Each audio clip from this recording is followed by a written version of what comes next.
Ka nuk ka të bëjë me asnjë çështje tjetër, pas që sot Këshilli i Përgjithshëm si organ përfaqësues i Kuvendit Republikës në Kuvendit LDK-s në nivel republikan sot konfirmon politika zgjedhore të 7 qershorit. Kjo është autoriteti përgjegjës i LDK-s, kryetari i LDK-s sot nominohet për kryeministër, natyrisht që vendoset politika e nominimit edhe listës zgjedhore për 110 burrave grave që kanë me qenë pjesë e garës së përbashkët. LDK i ka hapë dyert, LDK i ka hapë mundësitë, LDK i fton gjithë rrugëvestët, besimtarët në Republikën e Kosovës të bashkohen kësaj listës për ndryshimin e madh.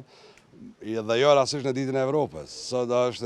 Sot festojmë Evropën e madhe, Evropën e Shumanit, cilën ne kemi ëndër pas lirisë dhe pavarësisë, ëndra e popullit të Kosovës ka qenë familja e madhe evropiane, BE-ja.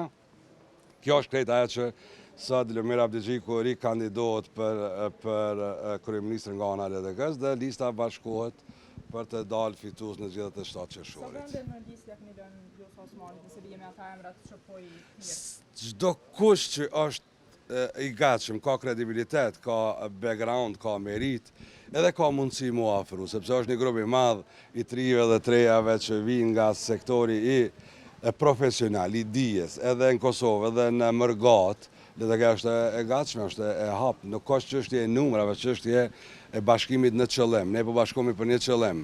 Po i përmendni të rinjt, po ka mundësi të kthehen edhe të vjetrit në listë, duke përmend Agim Belian për shembull? Natyrisht që po.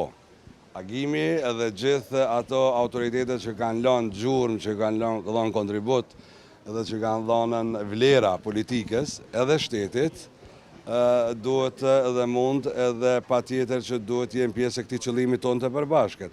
Agimi është në shkruajtjen e deklaratës pavarësisë dhe është gjenerata pasuese e kryengrecëve edhe kontributëdhënësve si Nacional Demokrat, LDK-ja familja e atij politike, sikur që është e imja, sikur që është shumë familjeve në Kosovë.